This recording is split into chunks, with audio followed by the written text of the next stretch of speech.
Nasihat terbaik yang pernah saya dengar kata mereka adalah, mama sama bapak tidak bisa mewariskan harta benda, karena itu kalau kita tidak bisa mengelolanya juga akan habis, tapi mama sama bapak hanya bisa mewariskan ilmu. Mudah-mudahan selain bisa bermanfaat untuk kamu, keluarga kamu, mudah-mudahan bisa bermanfaat juga untuk orang lain. Itu sih, Mbak, gitu. Jadi Oke. ibu-ibu nih kalau misalnya mau mendirikan sesuatu yang baik, mulai aja dulu kalau menurut saya gitu prinsipnya.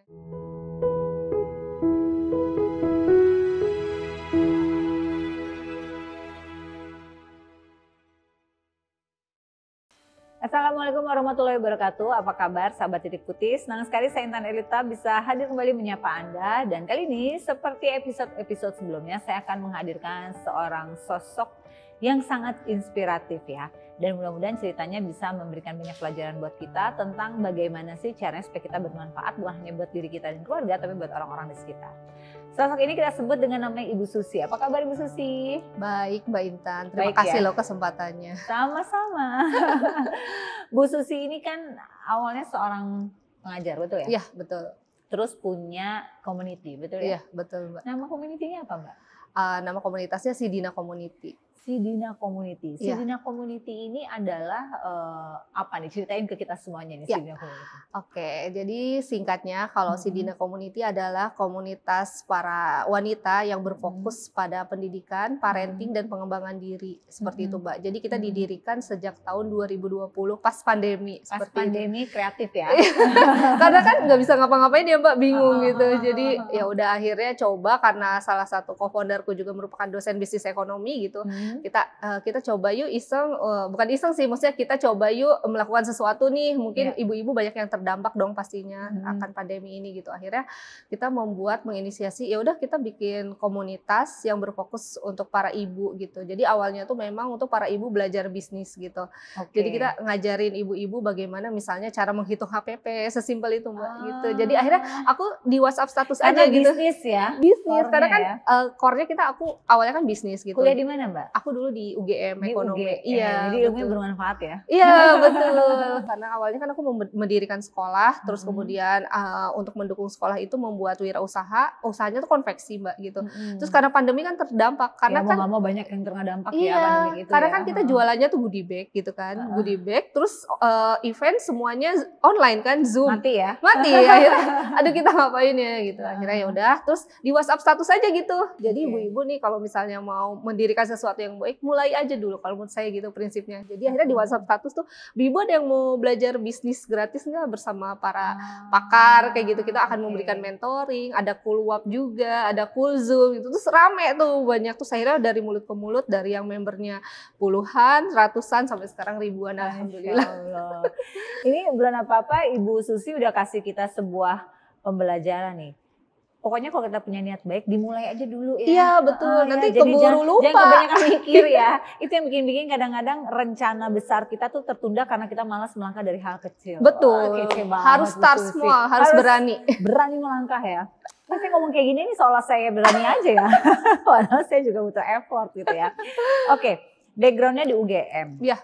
Ekonomi bisnis, betul ya? Iya, ilmu ekonomi. Ilmu ekonomi. Terus udah gitu tertarik menjadi pengajar dan targetnya adalah ibu-ibu. Iya. Kenapa ibu-ibu, Mbak? Kamu mendiskriminasi bapak-bapak. Iya, kenapa ibu-ibu ya? Loh, tanya lagi ke saya.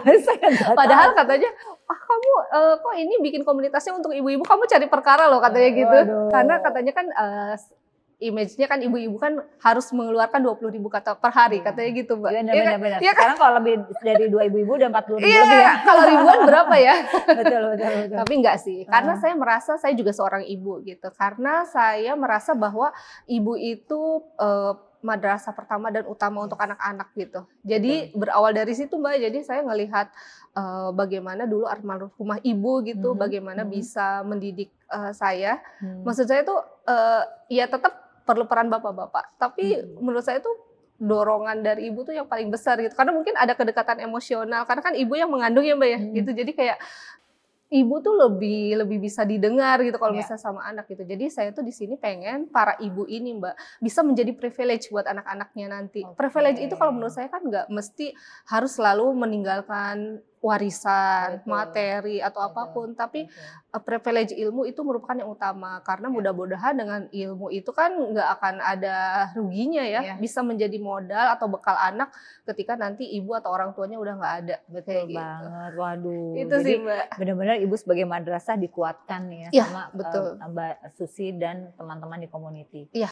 Yayasannya namanya apa Mbak? Kalau yayasan sih Yayasan Bakti Peduli Mandiri. Jadi dulu di yayasan itu saya mendirikan PKBM untuk anak-anak putus sekolah Mbak dari tahun 2012 Oh, gitu. Masya Allah. Alhamdulillah saya mencari anak-anak putus sekolah waktu itu di Bekasi, terus tapi karena saya ada plan untuk pindah kota, jadi yang di Bekasi akhirnya saya hentikan dulu operasionalnya. Mudah-mudahan nanti di kota baru yang saya pindah nanti bisa membuat sesuatu yang baru lagi. Jadi sementara yayasannya itu fokus kepada misalnya ada santunan Ramadan gitu sekarang kegiatannya, sama kita rencananya ingin memberikan beasiswa juga untuk para ibu belajar gitu. Jadi beasiswanya yang tadinya untuk anak-anak putus sekolah, sekarang kita akan fokus kepada bagaimana bisa memberikan ibu-ibu ini skill gitu, memberikan skill buat para ibu. Misalnya ibu itu minatnya di bidang menulis atau di bidang misalnya mereka lebih ke virtual assistant atau apapun.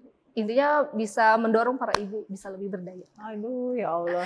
Apa sih Mbak yang mendorong Mbak ingin melakukan gerakan sosial ini kan nggak mudah ya, apalagi memulainya di tahun pandemi gitu kan, di saat orang memang lagi stres-stresnya tinggi gitu, Mbak malah terpikirkan kayak Mbak, kenapa sih Mbak? Kalau dari aku prinsipnya dari dulu adalah setiap niat baik pasti akan menemukan jalannya. Harusnya gitu ya Bu Susi ini ya. Tapi menurut saya itu itu prinsip yang saya pegang sih Mbak, nggak tahu karena dari dulu pun ya ketika mendirikan sekolah di mana operasionalnya juga dari usaha yang dijalankan bersama siswa gitu, kadang kan aduh gimana nih biaya operasional untuk gaji guru segala macam gitu, sering banget Mbak, tapi tiba-tiba tuh ada jalannya gitu, tiba-tiba entah menang lomba atau misalnya aku ngeblok dapat lomba menulis blognya menang atau ada job gitu-gitu Mbak, jadi pasti selalu tercover, nggak pernah ada aja gitu, nggak pernah ada misalnya kata gaji guru telat atau apa gitu. Makanya saya percaya sekarang pun ketika mendirikan Sidina ini setiap niat baik pasti ada ketemu jalannya. Makanya sekarang ketemu sama pengurus Mbak, bayangin aku yang tadinya pengurus itu cuma berlima berenam, sekarang ada 40 ibu yang bersedia volunteer untuk mengurus komunitas ini. Kan alhamdulillah. Alhamdulillah banget ya. Udah berapa banyak member dari community ini? Sekitar hampir 4.000 kayaknya Mbak, dari seluruh Indonesia. Mbak. Iya. Itu gimana sih mengelola eksistensinya? Karena kan Mbak komunitas itu kan kalau nggak ada kegiatan cenderung ditinggalkan kan. Nah ini Mbak kan sampai sekarang masih eksis nih. Berarti aktivitasnya itu aktivitasnya banyak ya? Kalau menurut saya sebuah komunitas itu ada pertama karena memang masih dibutuhkan oleh masyarakat. Gitu. Karena kita suka merendah. Karena kita istilahnya yang menjadi sasaran kita ini para ibu, mohon maaf ya bapak-bapak tidak bisa bergabung dulu. Mungkin bisa yang bapak-bapak bisa mendorong ibunya untuk bergabung di Sidina gitu. Jadi bagaimana sih biar komunitas ini tetap ada? Yang pertama adalah kita memang harus mempunyai orang-orang yang sevisi Mbak gitu. Yang kira-kira bisa diajak gerak bareng kayak gitu. Itu yang pertama. Yang kedua tuh memang harus mempunyai program rutin yang memang istilahnya member akhirnya notice gitu. Oh iya Sidina itu ada program ini gitu. Yang pertama kita punya pelatihan ibu penggerak. Pelatihan ibu penggerak itu adalah pelatihan secara daring untuk mensosialisasikan program-program Merdeka Belajar gitu. Jadi ibu-ibu diajarin tentang kurikulum, tentang bahaya 3 dosa besar pendidikan, salah satunya perundungan, kekerasan seksual dan intoleransi, dan juga tentang profil pelajar Pancasila. Dan itu ada lulus-lulusan Mbak, kayak kuliah gitu. Kayak kuliah ya. Jadi ibu-ibu bisa berdaya kembali ya. Jadi Zoom selama 4 hari, jadi mereka minimal harus ikut 3 hari. Kalau misalnya lulus, mereka dapat sertifikat. Kalau kurang dari 3 hari lulus nggak? Enggak bisa lulus gitu. Harus ada effort lah ya Bu. Iya, jadi ibu-ibu kayak katanya, wah aku jadi kayak belajar lagi, kayak kuliah lagi kata mereka kan kayak gitu. dapat ilmu lagi ya. Iya betul. Mbak Susi, apa sih yang buat trigger akhirnya merasa harus bergerak, dan sosok siapa yang menginspiratif Mbak Susi sampai akhirnya go? Yang men-trigger yang pertama adalah sebenarnya orang tua gitu Mbak. Jadi waktu itu 2020 ya orang tua masih ada gitu kan. Terus dari situ saya selalu berpikir bagaimana saya caranya bisa membahagiakan orang tua dengan cara saya sendiri gitu ya. Artinya saya tetap ingin menjalani hidup sesuai yang saya mau, sesuai passion yang saya mau, tapi bertanggung jawab gitu Mbak.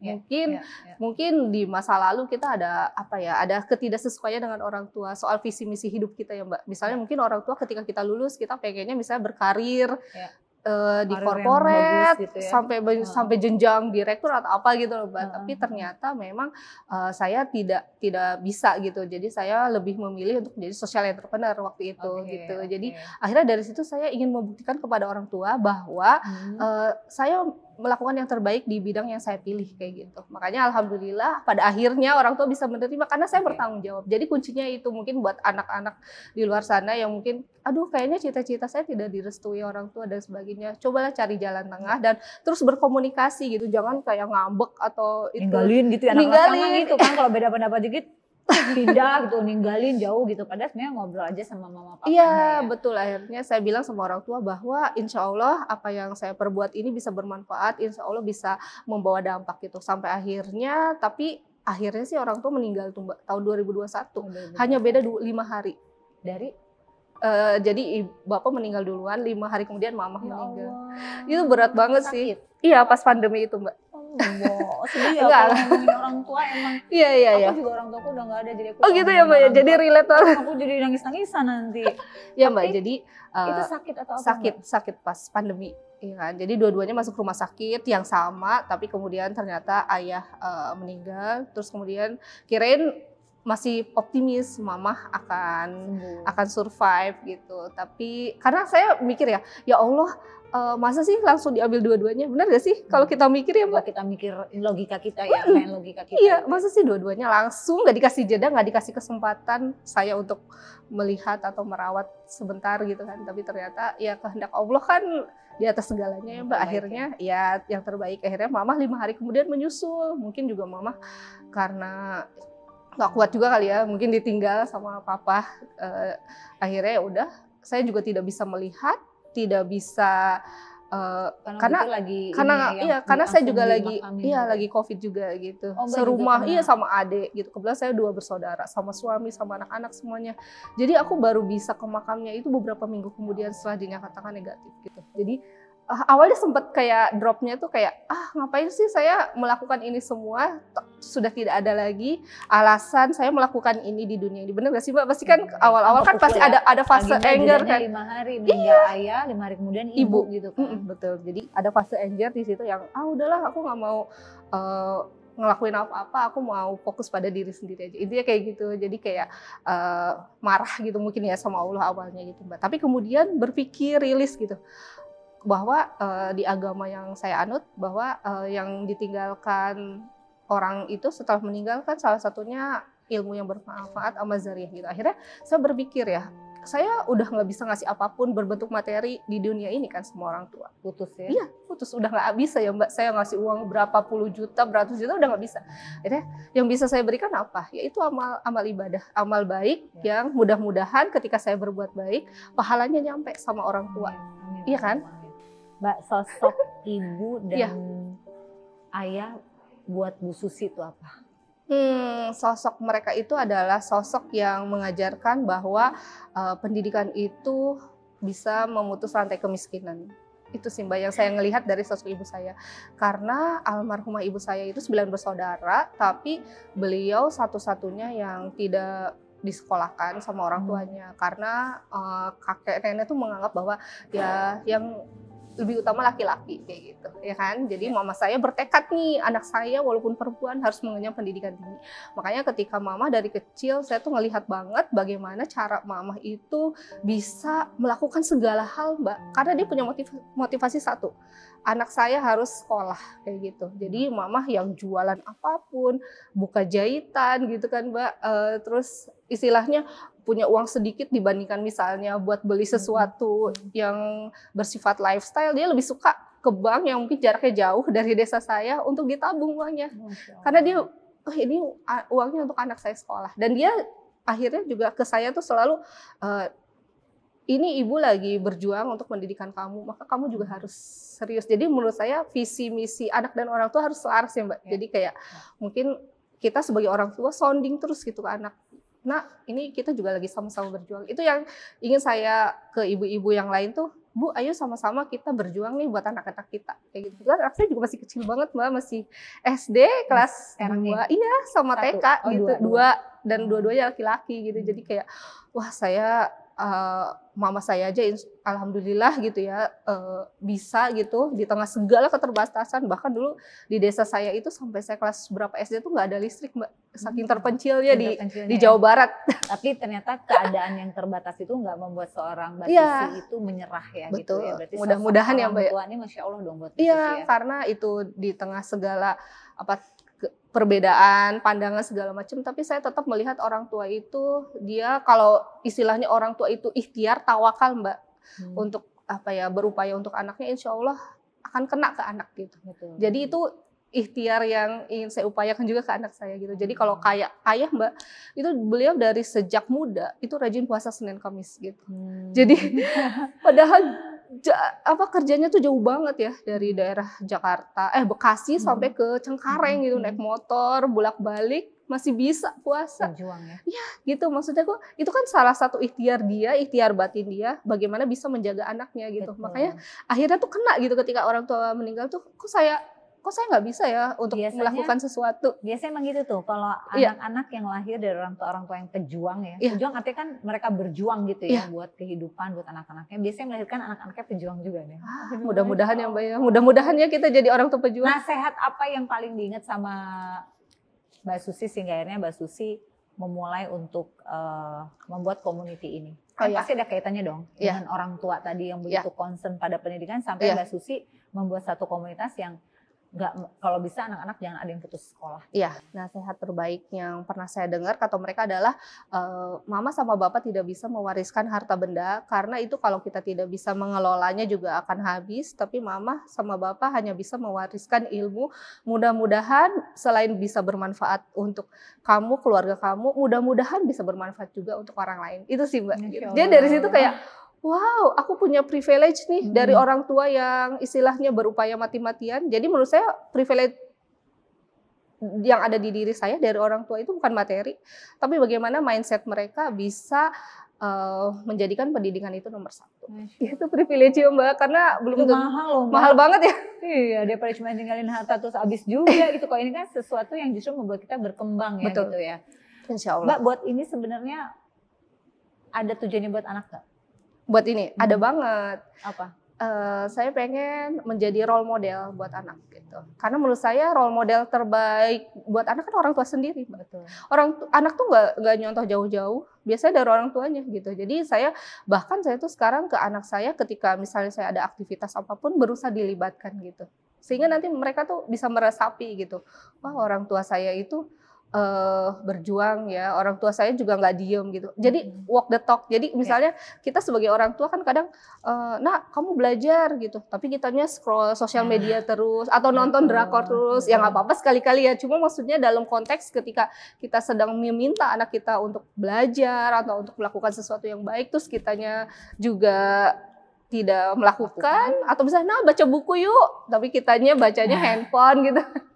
Gitu sih Mbak juga ya. Makanya jadi saya tuh lagi berusaha banget ketika saya pengen anak saya membaca, saya juga membaca.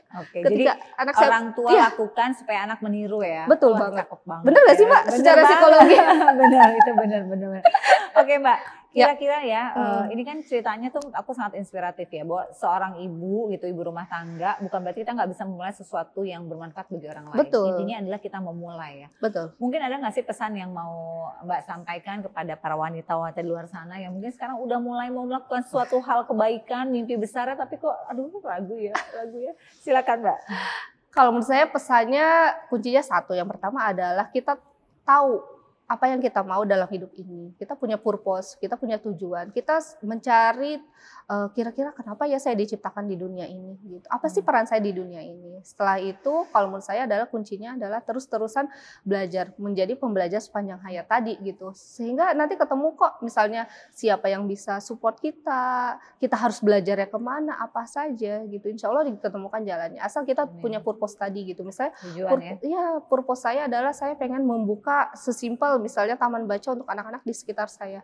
Insya Allah sekarang banyak sosial media ya Mbak, ada sosial media, ada Google, bisa mencari banyak referensi, banyak lebih banyak bantuan juga harusnya bisa gitu untuk kita memulai. Jadi tidak ada lagi alasan yang kayak saya mah nggak ada yang dukung, nggak ada yang apa. Tapi dari kitanya juga yang harus mempunyai keinginan yang sangat kuat itu dulu gitu. Karena orang lain nanti akan ngelihat, wah dia kuat banget ya keinginannya, saya mau bantu deh gitu. Mudah-mudahan. Susi, kalau tadi kan buat para wanita-wanita di luar sana yang hebat-hebat yang ingin memulai bergerak di bidang sosial dan pendidikan.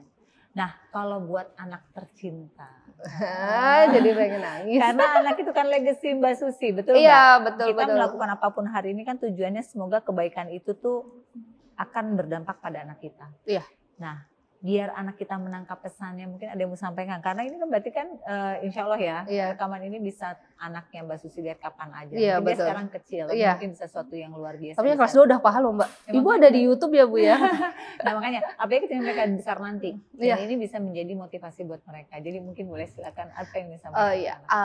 Untuk anak-anakku, kalau Ibu berpesan untuk selalu melakukan yang terbaik dalam hidup ini, berikan yang terbaik, cari sendiri tujuan hidupmu, dan jangan lupa untuk apa yang kamu lakukan itu mudah-mudahan bisa bermanfaat untuk orang lain gitu, karena itu bisa menjadi bekal mungkin dan bisa membantu ibu juga mungkin ketika nanti ibu udah nggak ada, apa kebaikan yang kamu lakukan tadi mudah-mudahan pahalanya akan terus mengalir untuk ayah dan ibu seperti itu.